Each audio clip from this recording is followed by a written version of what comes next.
Hello, everyone. Welcome back to Stars Like Us. I'm your host, Aliza Kelly, and I am here with really my new favorite person. I'm not going to tell you what has just happened over the past 20 minutes, what we've been hanging out. We've talked about cottage cheese. We've talked about dick. We've talked about making sure that you are actually, let me just backtrack for a second. There's no relation between cottage cheese and dick. I want people to know that. Yeah, because that could really bring people into a different headspace. But this is my new fabulous Pisces friend, Mary. Mary participates in speaking engagements nationwide to share her expertise in digital innovation. In 2014, she was recognized as South by Southwest Innovator of the Year. Holy shit, that's huge. Mary's goal is to provide online branding and digital trend forecasting for the general market by empowering communities through the utilization of digital tools.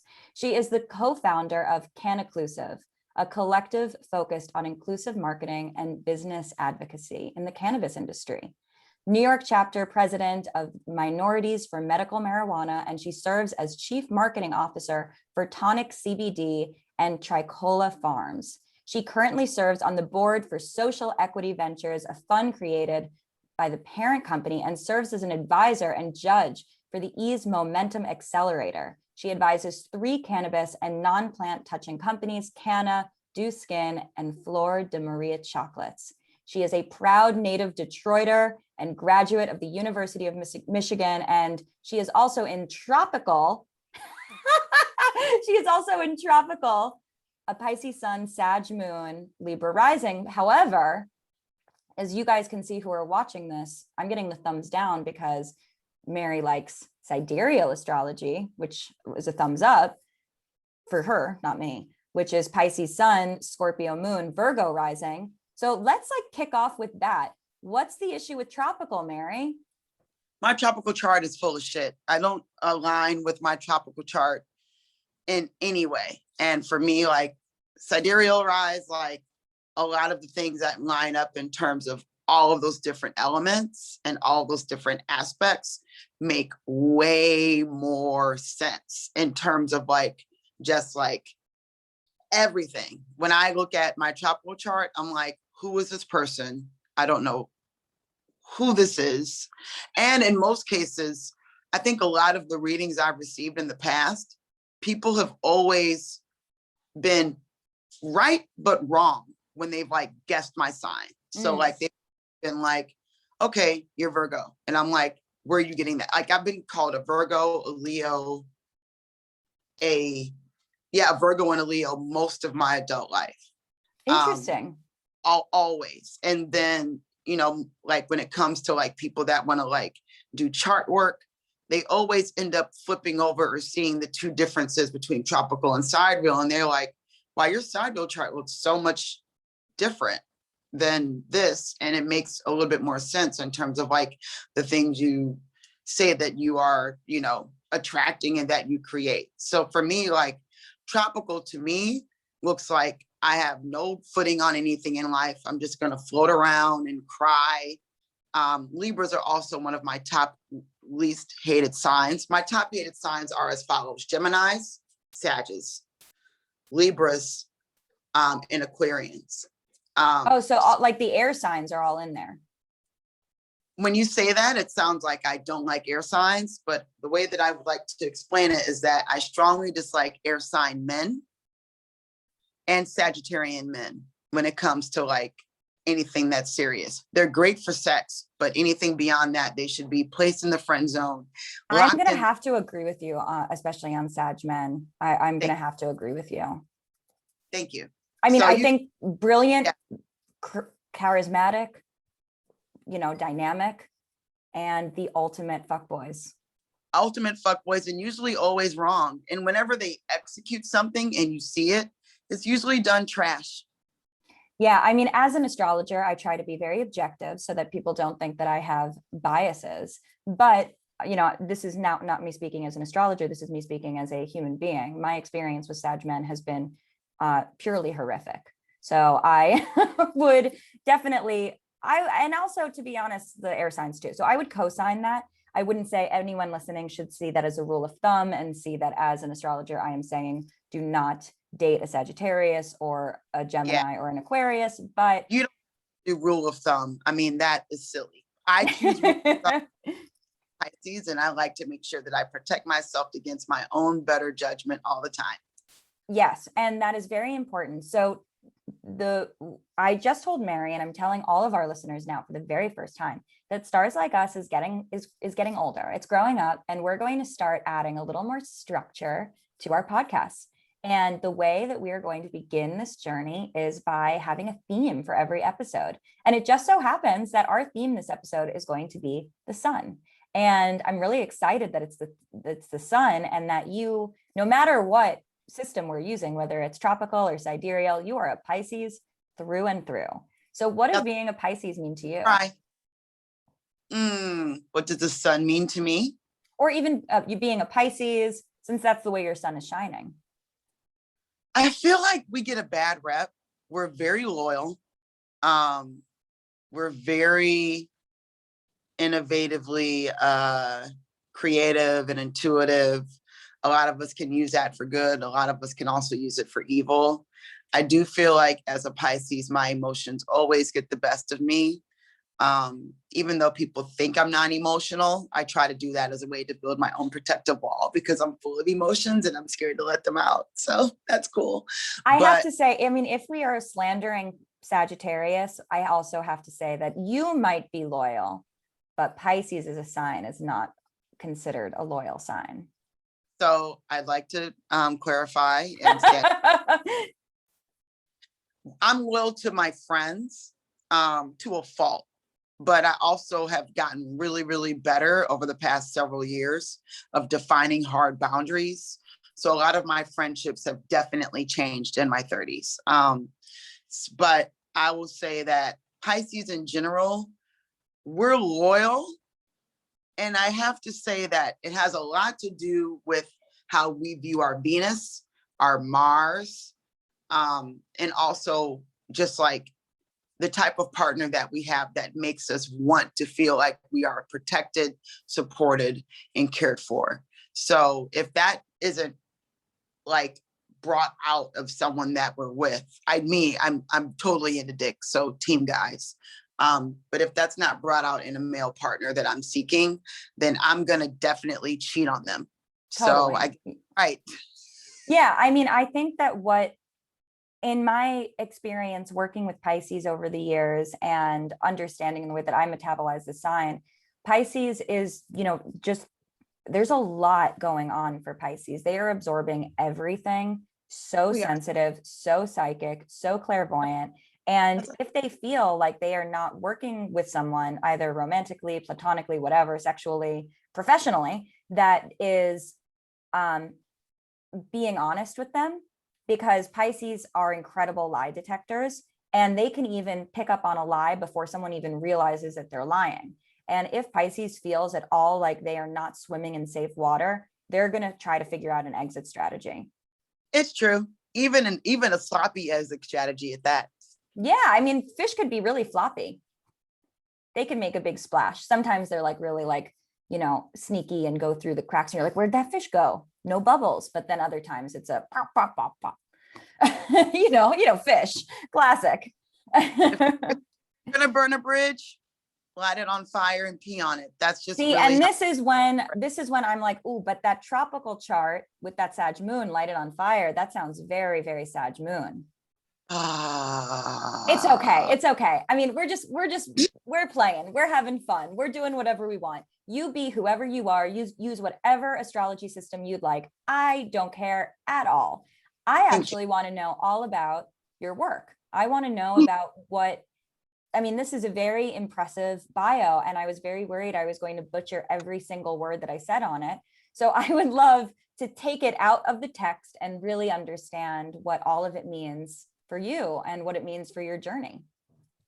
I'm just trying to encourage people to consider plant medicine along with psychedelics as I see my journey expanding. But I'm really trying to get people to consider plant medicine as part of a wellness routine, as something that is not, it doesn't have to be, you have to be afraid of it. You don't have to be thinking about it in the way that like this whole country has sold the propaganda against cannabis to people, because it is propaganda. It is a lie. I also want to be able to see marginalized communities be able to have a place in this industry and not be deduced to things where it's 8%, 15%. Like, I think just offering the bare minimum for a seat at the table is some bullshit, and it doesn't work out, whether you want to believe it or not, because as a woman, and as a melanated person, we are still left at the table or left off the table, no matter what mandate is put in place to indicate or say that we should be. So I care about that. I care about access. I care about being able to utilize this in a way that can be a business if you want. And I care about being able to live and be alive and not stress about simple things from horrible people, which racism is simple. You know, it's one of those things where people hate because of the color of someone's skin or the race that they're from. It's a simple, poor, basic, disgusting mentality that has bled into every single industry that we're in. And even when we look at how the war against gender continues on, whether you're white, whether you're Black, all of these things factor into the outcomes of how you can play in any industry.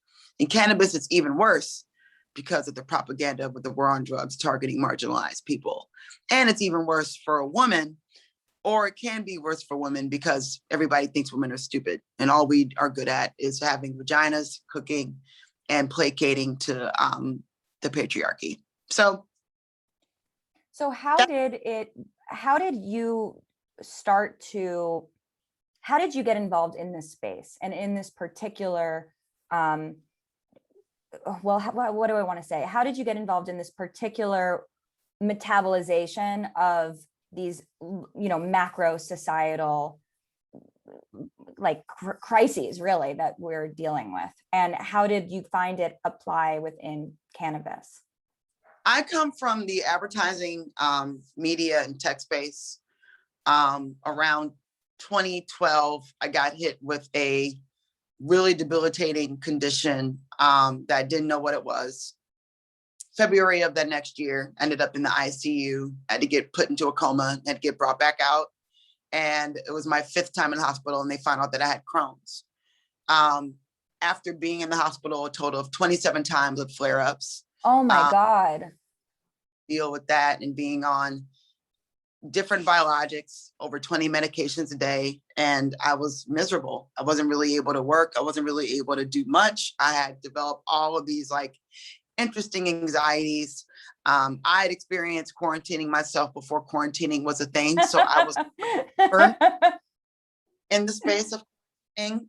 But around 2014, I had friends sending me studies out of Israel and out of like other countries about like IBD, IBS, and the use of cannabidiol, and how to understand the endocannabinoid system.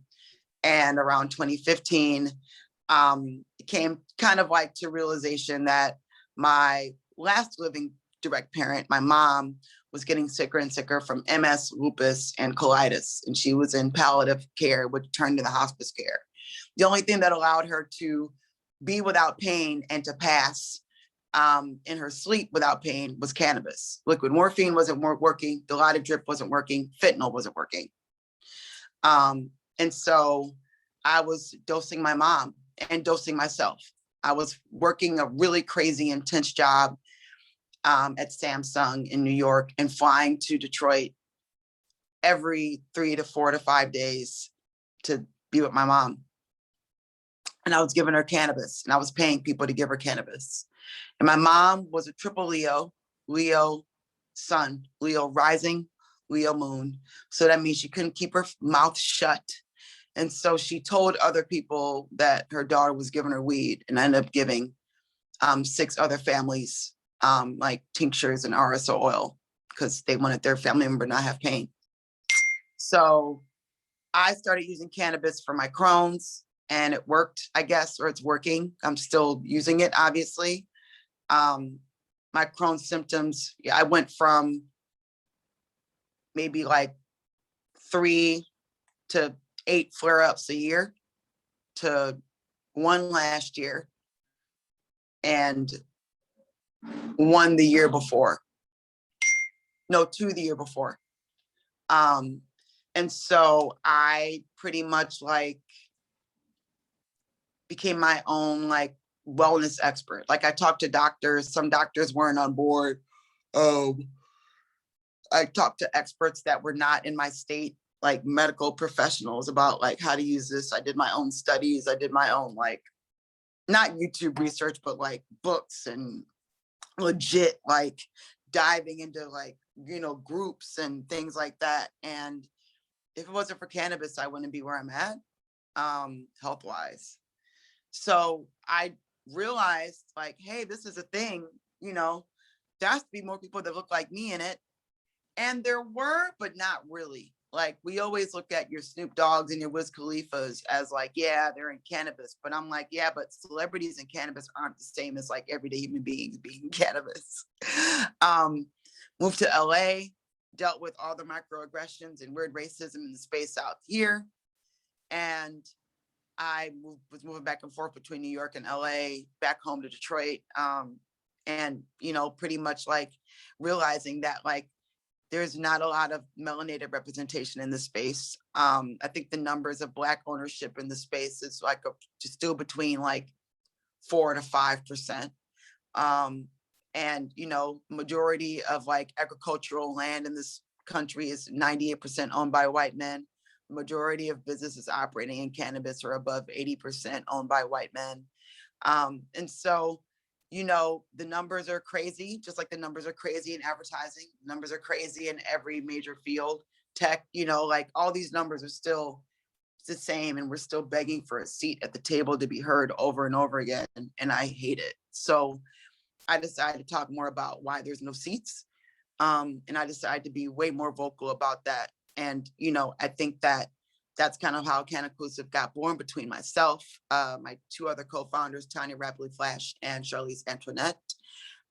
We are now a team of 13, and we are aiming to empower everybody who's part of our team to like do their own thing while using the collective of Cannaclusive as a base so that they can achieve what they want. We have 2 items that we utilize to help support this industry for BIPOC individuals, and that's Inclusive Base, which is in partnership with Almost Consulting. Thanks to Kieran Wang, who is a Chinese American badass woman who I love, based on the West Coast.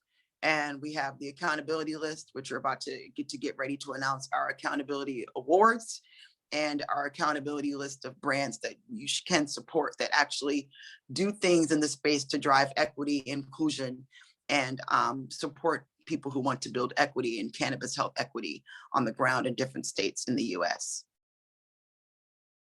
Well, this sounds to me like it's a very critical, I mean, I'm really grateful for you caring, and I'm really grateful for you wanting to, for seeing the problem and being like, we need to do something about this. I mean, I would say in my experience, I had an astrology dating app many years ago, but I was a young woman and I was not, I mean, the experiences I had were horrific.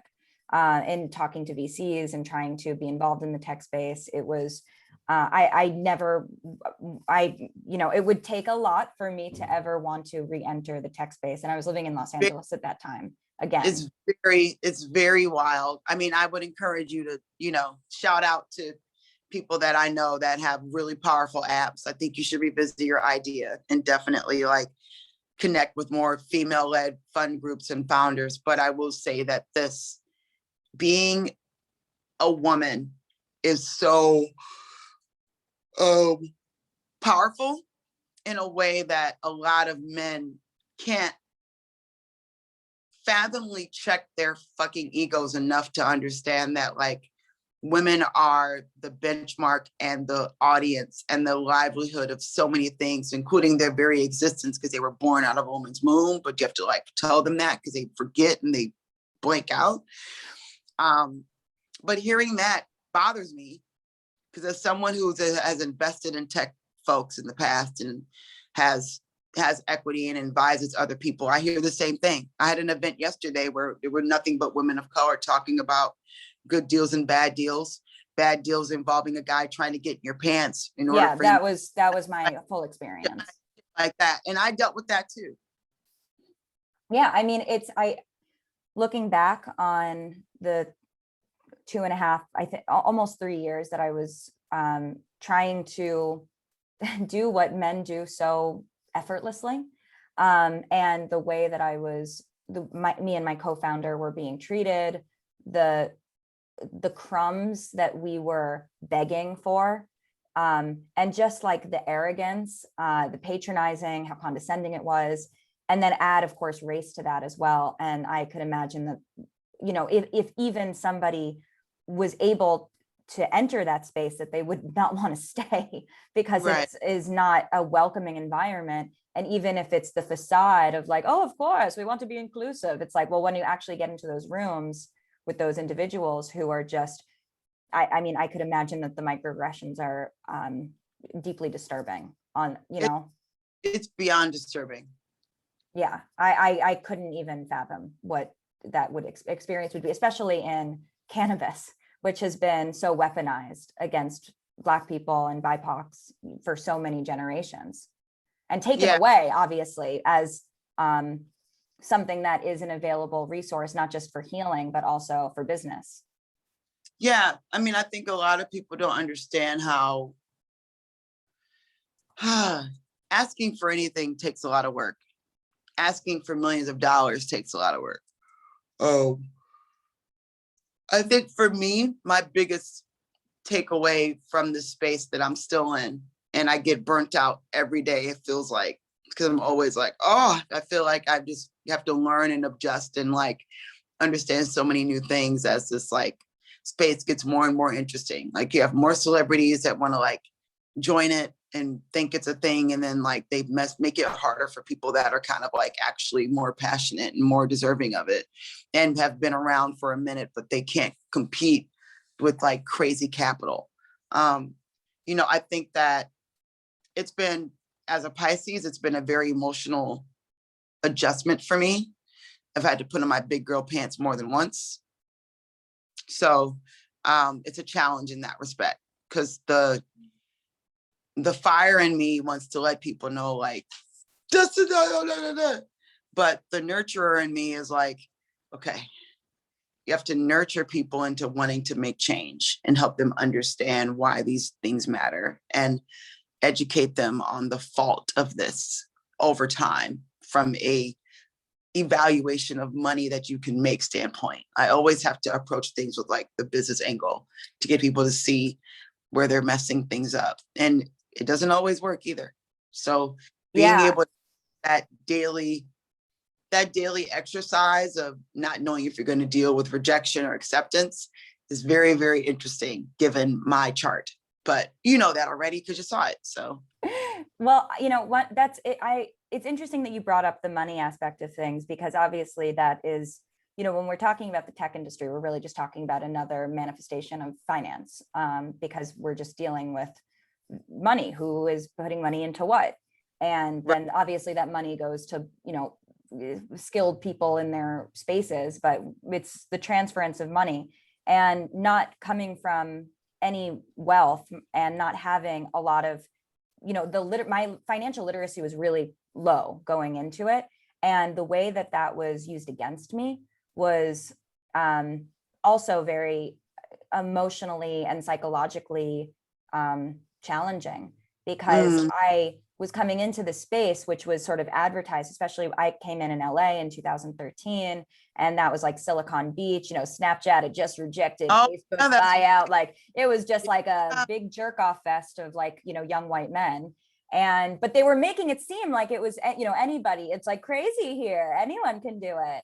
But it wasn't, you know, and the way that I was like mocked for not knowing the right terms to use, these fucking stupid ass acronyms, KPIs, and like all of this MVPs, and like all of just like the, you know, that really specific tech language, and the way that they would, that's not, it's not like a language you learn when you're growing up, you know, I guess, unless you come from a tech family or something, or you have rich parents who teach it to you because they know it. I don't know. I didn't know it. And that was one of the easiest ways for people to push me out of the room, you know?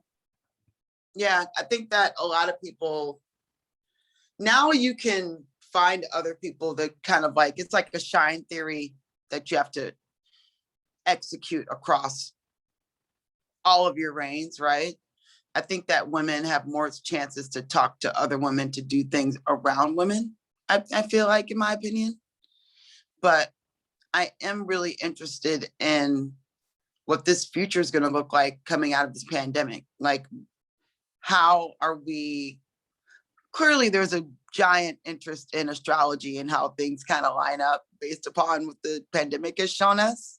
So it's a different market, you know? I just think I would encourage you to connect with female founders and female ran items, because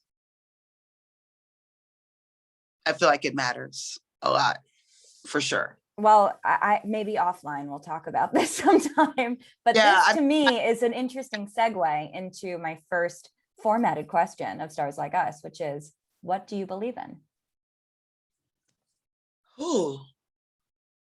I believe in universal forces. I believe in my ancestors. I believe in the Orisha. I believe in a lot of, I believe in, there is an ultimate being that is guiding us and giving us. I believe in the power of prayer. I believe in the power of meditation. I believe in the power of keeping people around you that also believe in the power of prayer. That's important. Yeah. And I really believe that, like, there has to be that type of alignment in order to deal with this thing called whatever the fuck it is, life. I think I realized that more and more during I can't believe it's been it's almost a year and a half being in the pandemic. So I think that that's important to note as well. Like, that really, really meant a lot it meant a lot to see how those things come together when you have to manifest that energy, when you have nowhere else to go, you have nowhere else to be, you can't distract yourself. You have to listen to the in and out sirens of the ambulance and things of that nature while you're just in your house. You have to deal with the sudden loss of friends and family members. There's a lot of spiritual, got it, that I had throughout this time. And that's what I believe in.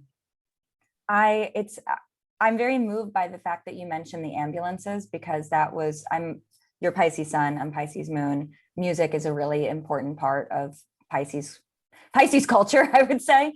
And and that's actually, I say this thing called Tank, There Are No Coincidences. And the introduction to my book that's coming out in September is all about the sirens that I was hearing in the pandemic, and how I was trying to write my book, but the only fucking thing I heard was sirens. And thinking about then, the mythological sirens and the sirens calling out and their laments and their pain and the wailing. And when you're sort of immersed in that, how do you find hope? How can you keep creating? How can you keep moving forward?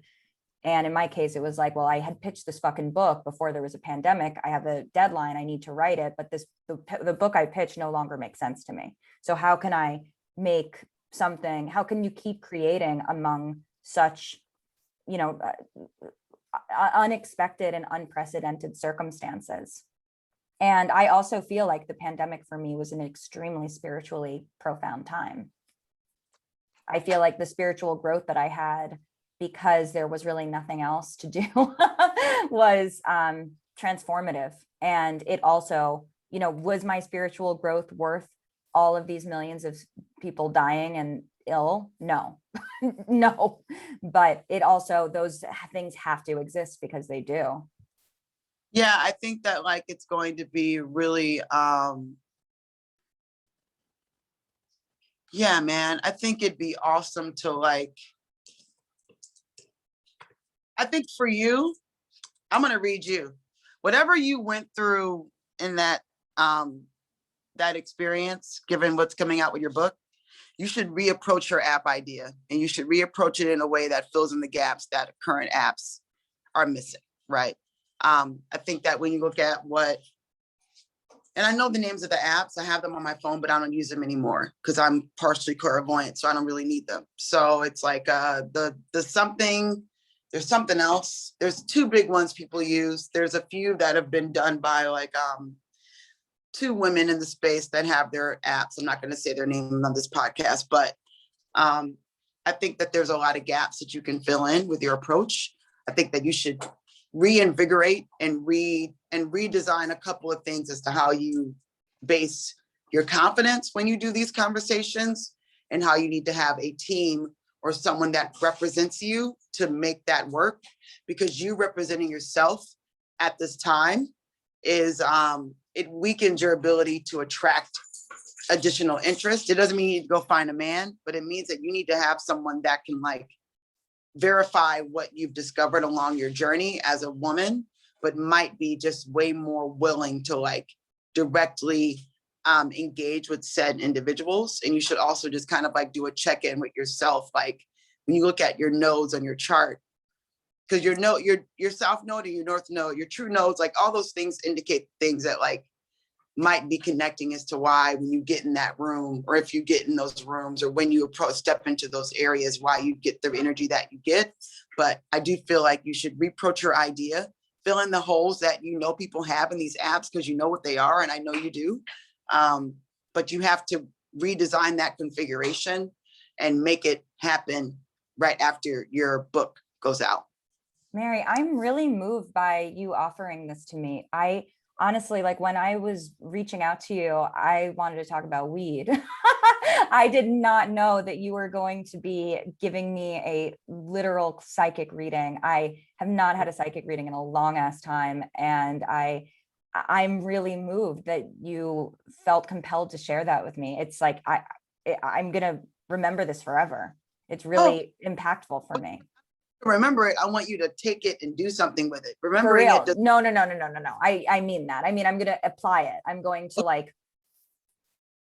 act on what you're saying, because I know how this shit works. I know you wouldn't be just telling me this shit willy-nilly. No, you just have to like approach the situation where you fill in the gap. That's the way I'm approaching my, although my love life is more based on wanting a relationship and not just sex, but I'm shooting myself in the foot, whatever. Anyway, that's neither here nor there. Well, this actually, yet again, a wonderful segue into segment number 2 of Stars Like Us, of the new Stars Like Us, which is a card pull. Mary, after you so kindly offered me such incredible wisdom and insight and clairvoyance, what would you like me to pull a card for you about? Love? That's what I thought. Every time I pull that out, they're like, let's talk about your career. I'm like, you fucking jerks. I want to hear about. Yeah. Let's hear about love. Okay. The cards, people. I know cards. People. I mean, the universal forces guiding the choice. Duh. Okay. So Mary, do you want me to work with pile 1, pile 2, or pile 3? About 3. Let's go with 3. Got it. Okay, great. So let's pull a card on love for Mary, see what we need to know on the topic of love. Page of Cups.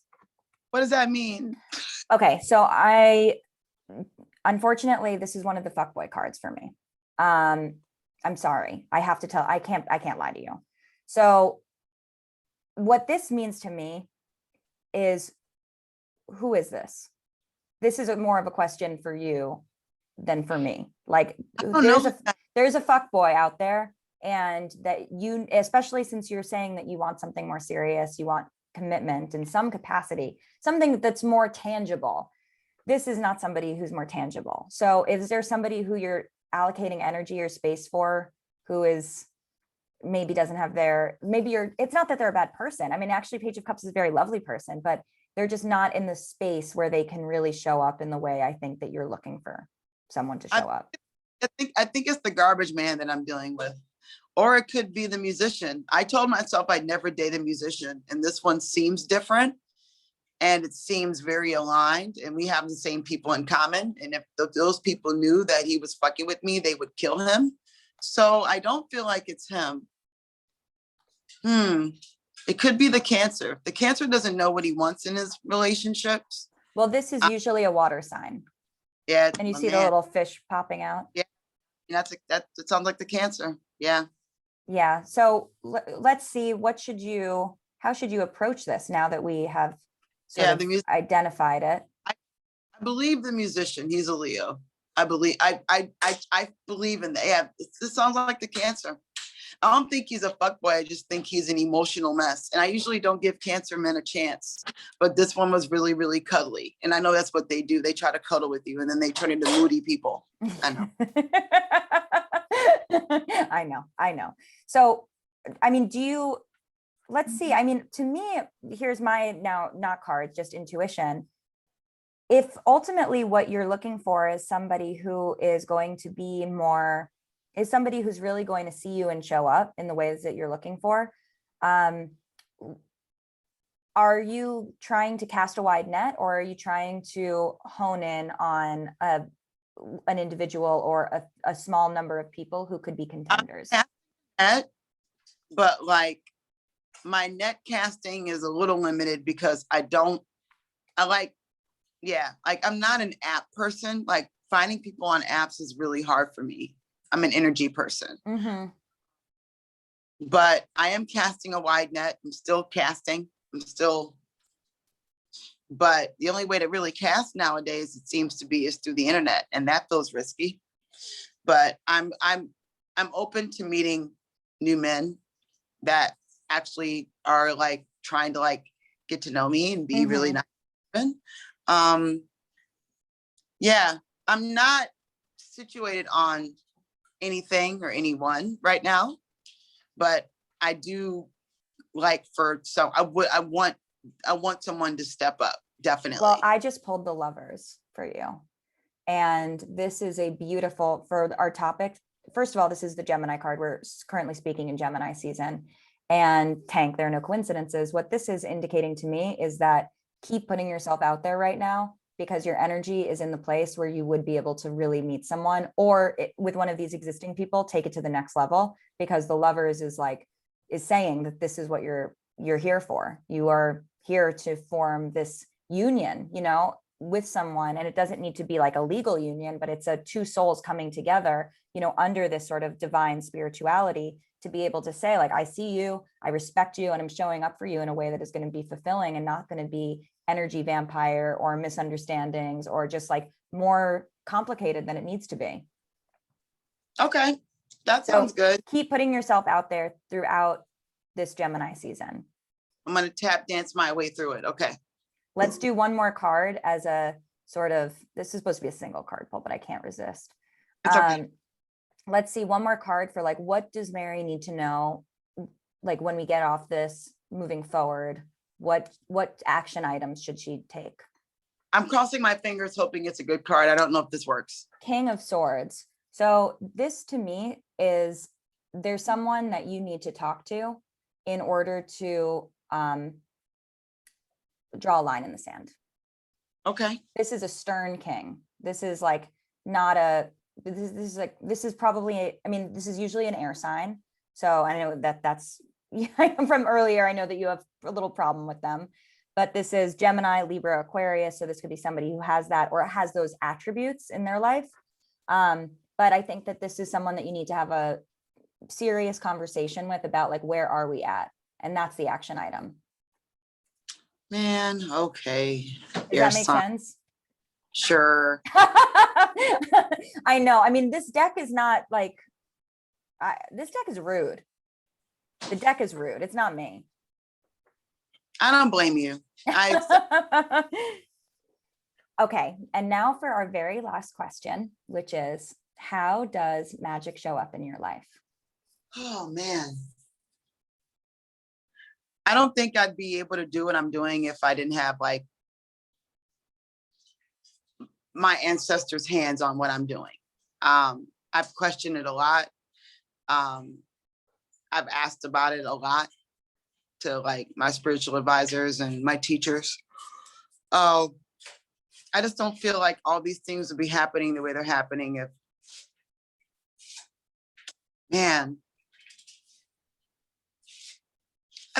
I think for me, without getting emotional, which means I'm probably going to do that, is I feel that my parents and my grandparents are working really hard to support me in this time. I do want them to support me a little bit faster with things that I really want. Like, can you speed it up a little bit? But, I am trusting that and hoping that. I'm trusting that. I'm not hoping, I'm trusting it. And so that's the way that I am forcing myself to believe in the magic that can show up in my life. Well, as a Pisces, I think that you have a lot of magic. I mean, you obviously, magic attracts magic, and you as a magical person are going to also attract the magic of your ancestors, your family, your loved ones, and then the people on this side too, you know, on this side of the veil who, you know, those like just incredible coincidences, incredible run-ins, incredible situations where you're like, how could this have happened? But that's because you're magic. Thank you. I'll keep that. I'll receive it. Well, where can we find you? How can we connect with you? And also, even more broadly, like, what can our listeners do to take action on the conversation of inclusivity in cannabis, in tech, in these different spaces that are, if there wasn't anyone intervening, would be a real fucking nightmare? I give 2 examples. They should follow for tech. They should follow The Plug, which is founded by Sherelle Dorsey, and also sign up to her newsletter email list. You can follow at Cannaclusive on Instagram and sign up for our newsletter. We have a new one coming out really soon with like a lot of things to understand that. You can look up and support different brands that are on inclusive base. You can make sure that brands are up to snuff and caring about these inclusivity issues. We post a lot about those items on a regular basis on our pages and on our socials. You can follow me. I'm going to make a lot of jokes. I don't really I try to keep things light, but if it's really intense, I'll speak on it. And things are still heavy, although it feels like it's not. And you can find me there. I truly want this world to be better, but the world has been what it is for a while before we even really knew it. So, you know, I think that protecting yourself and protecting the ones that you love through balance, through meditation, through energy, through connectivity, through communication is very important. And it's never too late to start in those ways. I love that. Thank you so much. And then what is your handle where people who are on their phones right now can just head over there? Oh, sure. You can go to I am Mary Pryor, which is I and then MIAM and then MARYPRYOR. Perfect. And we'll link to it. So people who are just, you know, can't get it together in that moment will be able to just easily tap on something. Mary, this has been such a pleasure. A really, really, really incredible, like full range of emotions, but only, you know, like only a sun in Pisces could offer, you know, we've got highs and lows and laughter and crying, and we've just run the whole fucking gamut. And it's been a real treat. Thank you. And small word of advice. You should also follow at Chloe Hilliard and watch Chloe Across America. That is a friend of mine who I encourage to get her dick down the street. I just want to put that out there for the know that if you see her talking about it on her show, say, oh, didn't Mary Pryor help you do that? Do that. Thanks. Is she listening to you right now? Absolutely. I looked at that. Said it. Amazing. Well, this is true Pisces Capricorn companionship right here. This is what friendship is all about, ladies and gentlemen. The model of support. This is what Dionne Warwick sung about, along with John, Stevie Wonder, and Gladys Knight. This. Yes, that's Michigan. Thank you so much, Mary. Thank you. And I hope to talk to you offline soon. Yes, me too. Thank you.